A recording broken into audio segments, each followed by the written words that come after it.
Hello दोस्तों, स्वागत करता हूं आपका एग्ज़ाम ट्रेनर यूट्यूब चैनल पर। तो आज हम कुछ महत्वपूर्ण अपडेट लेकर आए हैं आपके लिए कि कब तक आएगा रिज़ल्ट से न्यू अपडेट है एमपी पुलिस के रिज़ल्ट से, और भी जितने एग्ज़ाम हुए हैं उन सब की को लेकर एक नई अपडेट आई है। ठीक है, तो उस पर चर्चा करते हैं कि किस तरीके से कब तक आ सकता है रिज़ल्ट।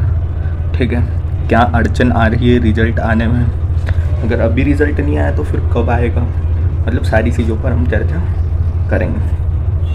तो सबसे पहले बात करते हैं एमपी पुलिस की जो रिज़ल्ट है वो कब तक आ सकता है। ठीक है, तो देखो इसमें लग रहा था कि एग्ज़ाम टाइम से नहीं हो पाएगी, लेकिन एग्ज़ाम टाइम से हुई है इसकी।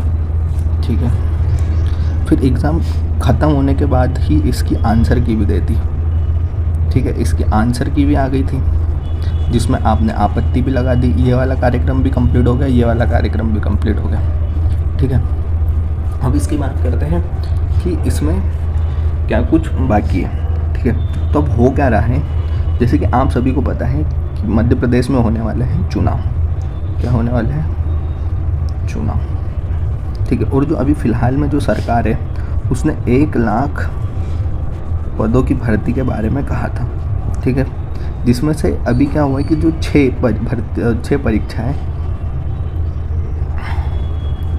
परीक्षाएं, ठीक है, इनमें क्या हुआ है कि इनकी परीक्षा हो चुकी है। ठीक है, परीक्षा हो चुकी है, बाकी क्या रह गया है इसका परिणाम बाकी रह गया है। ठीक है, तो ये परिणाम आने में अब देखो क्या होगा कि जो अक्टूबर इसके सेकेंड वीक में क्या होगा, सेकेंड वीक में होगा इसमें कि आचार संहिता लग जाएगी। क्या होगा? आचार संहिता। क्या लग जाएगी? आचार संहिता। और आचार संहिता लगने के कारण ये क्या होगा कि इसमें दिक्कत खड़ी हो सकती है। अगर रिज़ल्ट जो है आपका रिज़ल्ट अगर अक्टूबर सेकेंड वीक, मतलब अभी ये फर्स्ट वीक में, अक्टूबर के फर्स्ट वीक, ठीक है, क्या अक्टूबर के पहले सप्ताह में, अगर पहले सप्ताह में आता है तो आपको कोई दिक्कत नहीं होगी। अगर रिज़ल्ट रुक जाता है, मतलब आचार संहिता से पहले नहीं आता, तो आपके दिक्कत होने लगेगी। दिक्कत क्यों होने लगेगी? क्योंकि फिर सारी चीज़ें चुनाव प्रक्रिया के बाद ही होगी। ठीक है, फिर चुनाव होने के बाद ही भर्ती पर कुछ न कुछ होगा। पर इसके 101% चांस है कि रिज़ल्ट अभी अक्टूबर के फर्स्ट वीक में आएगा। क्यों आएगा? क्योंकि जो करंट सरकार है उसे भी बताने कि हमने अभी तक इतने पदों पर भर्ती कर दी गई है। तो आपके जितने भी रिज़ल्ट रुके हैं, हो सकता है अक्टूबर के ये फर्स्ट वीक या अभी जो लास्ट के 1-2, मतलब अभी 1-2 दिन में आपको रिज़ल्ट देखने को मिलेंगे। ठीक है, ये हुई बात हमारे रिज़ल्ट की कि आपको कब देखने को मिल सकते हैं। ठीक है, कि अक्टूबर के फर्स्ट वीक में ही देखने को मिलेंगे। ठीक है, आगे बात करते हैं एमपी पुलिस के कट ऑफ के बारे में। तो एमपी पुलिस के कट ऑफ के बारे में जो मैं आपको डेली बता रहा हूँ कि जो भर्ती है उसमें 7 गुना बुलाए जाएंगे। ठीक है, 52,000 से 55,000 लोगों को बुलाया जाएगा। ठीक है, और ये 2023 का संभावित कट ऑफ है। ठीक है, जो आपको फिज़िकल के लिए, आप फिज़िकल के लिए बार बार क्वेश्चन करते हो हर एक वीडियो में, तो मैंने सोचा फटाफट आपको जल्दी फटाफट बता दूँ कि क्या होने वाला है कट ऑफ भी। ठीक है, तो जो जनरल का है, मेल 70, फीमेल 65 नंबर पर फिज़िकल की तैयारी कर सकता है। ओबीसी में मेल 68 और फीमेल 65 नंबर पर तैयारी कर सकता है। ईडब्ल्यूएस की बात करते हो तो मेल 65 और फीमेल 60 नंबर पर कर सकता है। एससी की बात करें तो 65 मेल और फीमेल 60 नंबर, और एसटी की बात करें तो मेल 55 नंबर और फीमेल 53 नंबर। ये है फिज़िकल के लिए कट ऑफ है। ठीक है, अब फिज़िकल में आपको कितने नंबर लाना है, किस हिसाब से तैयारी करना है, वो चीज़ बताता हूँ। अगर आप जनरल के हो तो आपको 70 और फीमेल को 67 नंबर, ईवीएस को 67 नंबर और फीमेल को 65 नंबर।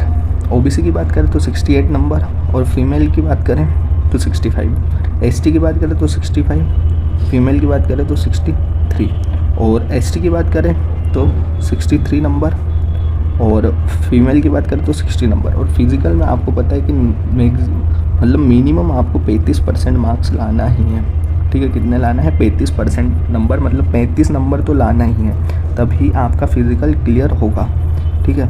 तो फिज़िकल में मतलब कितने नंबर लाना है? 35 नंबर तो लाना ही है, ये चीज़ आपको बता देता हूँ। फिर अगर फाइनल कट ऑफ की बात करें तो फाइनल कट ऑफ कितना बन सकता है दोनों एग्ज़ाम, मतलब जो 200 रहेगा, 200 में से आपका कितना बन सकता है, क्योंकि दोनों के 50-50% मार्क्स लिए जाएंगे, 50% मार्क्स कनेक्ट होंगे, ठीक है। तो देखते हैं दोनों में मिलाकर कितना कट ऑफ जा सकता है। तो जनरल का 140 से और फीमेल का 138, EWS मेल की बात करें तो 135, फीमेल की बात करें तो 130, OBC की बात करें मेल की तो 135, फीमेल की बात करें तो 132, SC की बात करें तो 130 और फीमेल की बात करें तो 127, और ST की बात करें तो 120 और फीमेल की बात करें तो 118। तो ये कट ऑफ जा सकता है, ठीक है। ये चीज़ें बताई आपको, बता दिया गया है कि रिजल्ट कब आएगा। अक्टूबर के फर्स्ट सप्ताह में आने की संभावना है, ठीक है, जिसमें आपके सारे रिजल्ट आ जाएंगे। और आपको कट ऑफ भी बता दिया गया है। कट ऑफ के मैं डेली वीडियो बनाता हूँ, जो आपके डाउट रहते हैं वो डाउट आपके पूरे सॉल्व कर दिए जाते हैं, ठीक है। और आपके मन में कोई भी सवाल जवाब कुछ भी डाउट आ रहा हो तो आप कमेंट करें, आपको पूरा सॉल्यूशन दिया जाएगा, ठीक है, उस चीज़ पर, है ना, कि जो भी क्वेश्चन आप पूछते हो उसका मैं आपको सॉल्यूशन दे दूँगा, ठीक है। तो ये सारी चीज़ें आपको बता दी गई है ना। ये कट ऑफ के बारे में हमने बात कर ली है, ठीक है। दूसरी बात फिज़िकल कट ऑफ के बारे में भी बात कर लिया। तीसरी बात फाइनल कट ऑफ के बारे में भी बात कर लिया, ठीक है।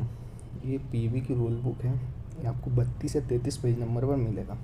आप वहाँ से भी पढ़ सकते हो, यहाँ से पहले देख लो, फिर वहाँ से भी पढ़ लेना है कि क्या चीज़ है और क्या चीज़ नहीं है, ठीक है। देखो मैं बताता हूँ, ये दिया है 2.7 ठीक है।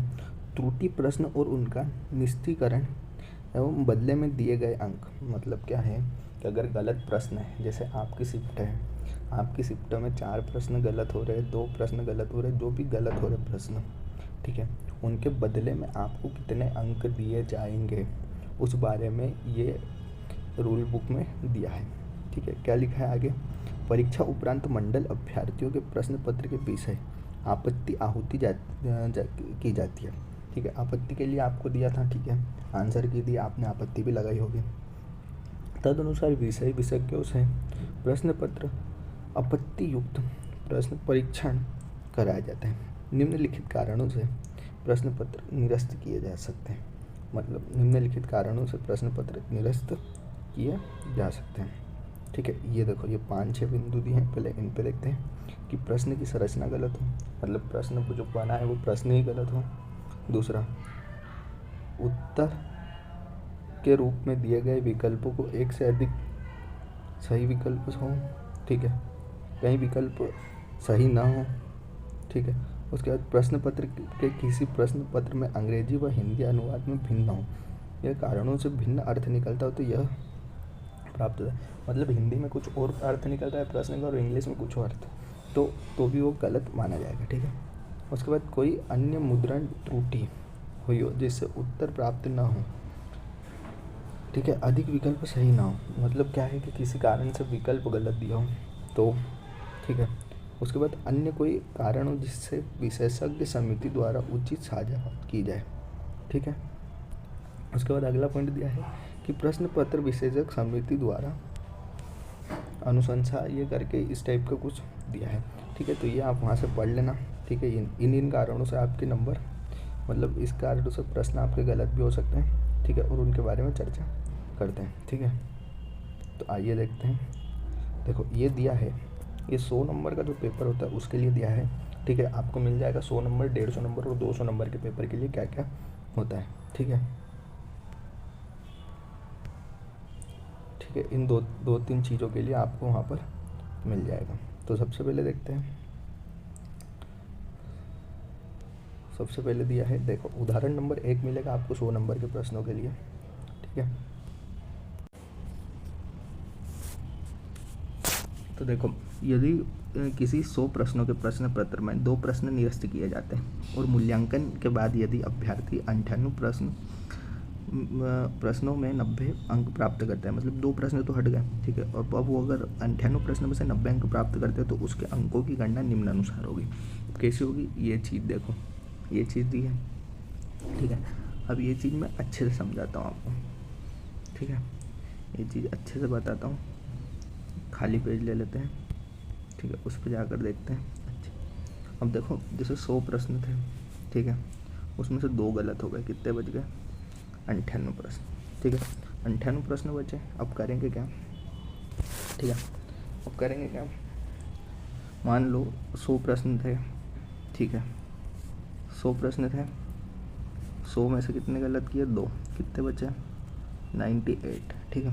अब 98 में से अगर आप कितने नंबर ला रहे हो, 58 नंबर आए आपके, कितने आए, 58 नंबर, ठीक है, 58 नंबर आए। अब 58 नंबर आए हैं तो इसको क्या करेंगे, जो आपके 58 नंबर है इंटू 100 अपॉन बटे में क्या कर देंगे, 98 कर दो, ठीक है, क्योंकि 2 प्रश्न गलत थे, ठीक है। तो जब इसको ये करेंगे तो ये क्या हो जाएगा, ठीक है, 58 का 100 में गुना करेंगे तो 5800 बटे 98, ठीक है। तो जब इसको इससे काटेंगे तो क्या आएगा, 59.8, तो ये जो 18, ठीक है, तो 59.18 नंबर होंगे आपके, ठीक है, अगर आपके 2 प्रश्न गलत हैं, ठीक है। अगर मान लो आपकी शिफ्ट है, ठीक है, आपकी शिफ्ट में क्या हुआ कि आपके आए कितने, 62 नंबर, बाकी क्वेश्चन कितने गलत हैं, 4 क्वेश्चन गलत है, ठीक है। तो 4 क्वेश्चन गलत है तो कितने क्वेश्चन बचे हैं, 96। अब 96 क्वेश्चन बचे, तो 96 क्वेश्चन में आपका कैसे होगा पता है, क्या हो जाएगा, ये 6200 में 100 का, ठीक है। अगर आपके शिफ्ट में कितने नंबर आए, आपके आए 62 नंबर, ठीक है। अगर आपके 62 नंबर आए हैं, ठीक है, और आपके शिफ्ट में कितने, 4 प्रश्न गलत हो गए, कितने गलत हो गए, 4 प्रश्न आपके गलत हो गए, ठीक है। अगर आपके 4 प्रश्न गलत होते हैं, है ना, तो कितने प्रश्न बचेंगे आपके, 96, ठीक है। अगर 96 प्रश्न बचे हैं आपके, ठीक है, 96 प्रश्न बचे, ठीक, 96 प्रश्न बचे, ठीक है। तो अब क्या करेंगे, ये 6200 में 100 का गुणा करेंगे, पहले क्या करेंगे, 100 का गुणा, तो ये क्या हो जाएगा, 6200 बटे में क्या कर देंगे, 96। जब इसको इससे काटेंगे तो आपके कितने नंबर आ जाएंगे, 74.58, ठीक है। तो ये नंबर जो रहेंगे, ये नंबर आपके रहेंगे, ठीक है, अगर आपके प्रश्न गलत होते हैं, ठीक है। तो आपको मैंने बताया कि अगर आपके प्रश्न गलत होते हैं तो कैसे क्या करना है, ठीक है, ये रूल है, इससे आप भी